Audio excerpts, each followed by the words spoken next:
नमस्कार साथियों आप सब कैसे हैं। आशा करता हूं कि आप सभी स्वस्थ हैं। साथियों, बात करते हैं G20 समिट, जो समिट चल रहा है। इसमें अभी क्या मतलब आज क्या हुआ, और देखिए अब बताते हैं।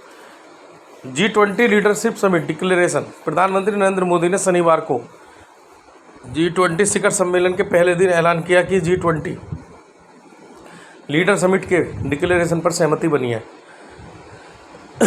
37 पन्नों के घोषणा पत्र में 11 अध्याय शामिल किए गए हैं। नई दिल्ली में आज से 2 दिवसीय G20 सम्मेलन का आगाज हो गया है। G20 सम्मेलन की पहले दिन की बैठक भारत मंडपम, याद रखिए, जो भारत में जो जगह है जहाँ पर जो G20 सम्मेलन के लिए बनाई गई उसे नाम देगा भारत मंडपम में हुई। पीएम मोदी ने समिट का उद्घाटन करते हुए वैश्विक मुद्दों पर बात की। इस दौरान विदेशी मंत्री एस जयशंकर ने जानकारी दी कि दूसरे सत्र की शुरुआत में शिखर सम्मेलन ने G20 नेताओं की घोषणा पत्र को अपना लिया है। इस पत्र को G20 की थीम क्या थी? इसकी थीम थी वसुधैव कुटुंबकम की तर्ज पर तैयार किया गया है। आइए जानते हैं G20 लीडर समिट के डिक्लेरेशन को लेकर क्या हुआ। नंबर 1, G20 घोषणा पत्र क्या है। नंबर 2, इसमें किन किन विषयों को शामिल किया गया है। नंबर 3, G20 लीडरशिप समिट के डिक्लेरेशन को लेकर क्या हुआ। पहली बात है, इसमें यह हुआ, प्रधानमंत्री नरेंद्र मोदी ने शनिवार को G20 शिखर सम्मेलन के पहले दिन ऐलान किया कि एक खुशखबरी मिली है कि हमारी टीम के कठिन परिश्रम और आप सबके सहयोग से G20 लीडर समिट के डिक्लेरेशन पर सहमति बनी है। मेरा प्रस्ताव है कि लीडर्स डिक्लेरेशन को भी अपनाया जाए। मैं भी इस डिक्लेरेशन को अपनाने की घोषणा करता हूं। पीएम मोदी ने इस संयुक्त घोषणा पत्र को मंजूरी मिलने के पीछे G20 शेरपा मंत्रियों और अधिकारियों का धन्यवाद किया है। वहीं प्रेस वार्ता में विदेश मंत्री एस जयशंकर ने बताया कि दूसरे सत्र की शुरुआत में शिखर सम्मेलन ने G20 नेताओं की घोषणा पत्र को अपनाया। और G20 घोषणा पत्र क्या है। नंबर 2, 18वें G20 शिखर सम्मेलन के दौरान सदस्य देशों ने एक साझा घोषणा पत्र को मंजूर किया है। इस घोषणा पत्र को G20 नई दिल्ली लीडर्स डिक्लेरेशनशिप नाम दिया गया है, जिसकी थीम है एक पृथ्वी, एक परिवार, एक भविष्य रखी गई है। सुन लीजिए, जो डिक्लेरेशन का नाम दिया गया है G20 का नई दिल्ली लीडरशिप डिक्लेरेशन का नाम दिया गया है, जिसकी थीम है, इस जो घोषणा पत्र है उसकी थीम है एक पृथ्वी, एक परिवार, एक भविष्य रखी गई है। इसमें 11 अध्याय शामिल किए गए हैं। इन अध्यायों को ABCDEFGHIJ के रूप में बांटा गया है। 37 पन्नों के घोषणा पत्र में भारत का 10 बार जिक्र किया गया है। वहीं इसके प्रस्तावना में यूक्रेन का 4 बार उल्लेख है। विदेश मंत्री जयशंकर ने घोषणा पत्र जारी करते हुए कहा कि 2030 तक हम सतत विकास का लक्ष्य हासिल करेंगे। इस दौरान वित्त मंत्री निर्मला सीतारमण ने कहा कि समिट में 21वीं सदी की चुनौतियों पर चर्चा की गई। इस दौरान वैश्विक समस्याओं का निराकरण पर जोर दिया गया। वित्त मंत्री निर्मला सीतारमण ने कहा कि बैठक के दौरान क्रिप्टो के नियमन पर भी चर्चा हुई।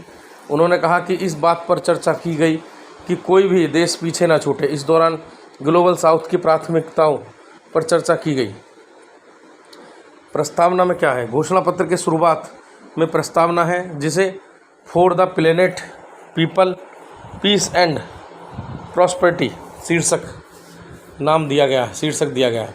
यानी घोषणा पत्र में एक धरती, एक परिवार और एक भविष्य पर जोर दिया गया है। इसमें 4 बार यूक्रेन का जिक्र आया है। रूस यूक्रेन मुद्दे पर समूह ने कहा है कि सभी देशों को किसी भी देश की क्षेत्रीय अखंडता और संप्रभुता या राजनीतिक स्वतंत्रता के खिलाफ क्षेत्रीय अधिग्रहण की धमकी या बल प्रयोग से बचना चाहिए।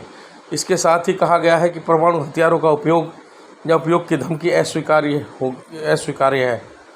अब घोषणा पत्र में किन विषयों को शामिल किया गया है। अध्ययन 1, अध्ययन ए में एक मजबूत, टिकाऊ, संतुलित और समावेशी विकास। घोषणा पत्र के पहले यानी अध्याय 1 की बात करें तो इसमें सदस्य देश एक मजबूत, टिकाऊ, संतुलित और समावेशी विकास के लिए सहमत हुए हैं। इस अध्याय में विश्व में आने वाली विषम आर्थिक स्थितियों को साझा रूप से हल करने और कमज़ोर देशों की मदद करने की बात की गई है। इसके अलावा अन्य बिंदुओं में विकास के लिए व्यापार को खोलना, भविष्य के लिए तैयारी, वित्तीय समावेशन को आगे बढ़ाना और भ्रष्टाचार से लड़ना शामिल है। अध्ययन बी में क्या कहा गया? सतत विकास लक्ष्यों पर प्रगति में तेजी लाना।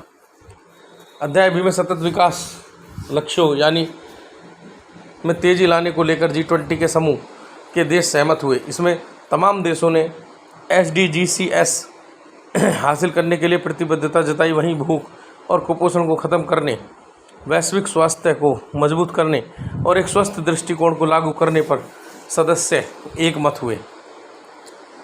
अध्याय सी, टिकाऊ भविष्य के लिए हरित विकास समझौता। तीसरे अध्याय में वैश्विक आर्थिक मंच से टिकाऊ भविष्य के लिए हरित विकास समझौते को अपनाया है।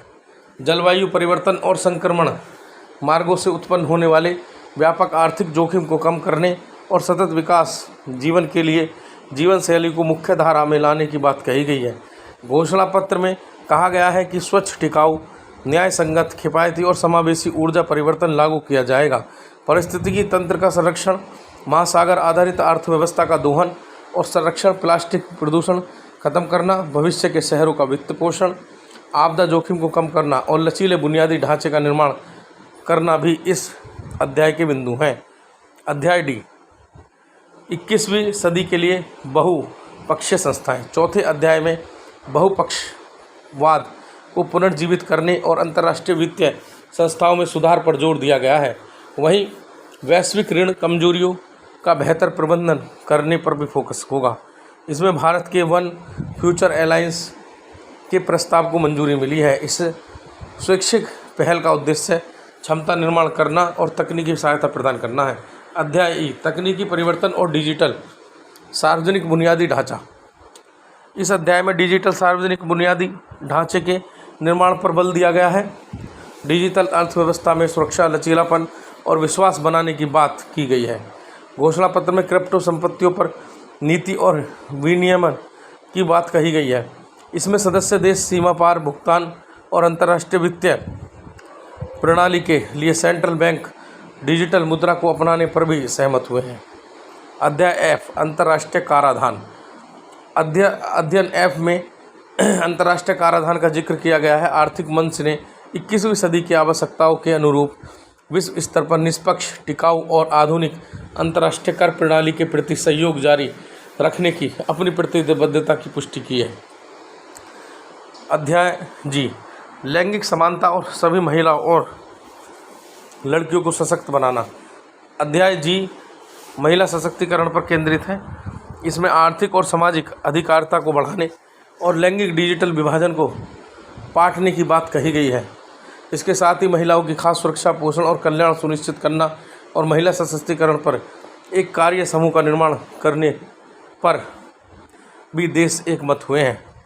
अध्याय एच, वित्तीय क्षेत्र के मुद्दे। इस अध्याय में दुनिया भर में वित्तीय क्षेत्र में होने वाली समस्याओं को लेकर हल करने की बात कही गई है। इसमें वित्तीय स्थिरता बोर्ड और मानक निर्धारण निकाय जैसी संस्थाओं को मदद करने की भी सहमति जताई गई है। अध्याय आई, वित्तीय क्षेत्र के मुद्दे, आतंकवाद और मनी लॉन्ड्रिंग का मुकाबला। इस अध्याय में G20 समूह ने वित्तीय क्षेत्र के मुद्दे, आतंकवाद और मनी लॉन्ड्रिंग का मुकाबला करने की प्रतिबद्धता जताई है। अध्याय जे, अधिक समावेशी विश्व का निर्माण। घोषणा पत्र के अंतिम अध्याय में समूह के सदस्यों ने एक अधिक समावेशी विश्व बनाने का विचार रखा है। इसमें प्रवासियों, प्रवासी कामगारों की मदद करने पर जोर दिया गया है। इस दौरान भारत की अध्यक्षता में G20 में अफ्रीकी यूनियन को शामिल करने पर तारीफ की गई। तो धन्यवाद साथियों, ये थी G20 से जुड़ी हुई आज की खबर। जय हिंद साथियों। रोजगार का अपडेट हो या अंतर्राष्ट्रीय और देश की न्यूज़ का अपडेट हो, रोजगार अपडेटेशन जीएस और न्यूज़ के लिए आपके साथ है।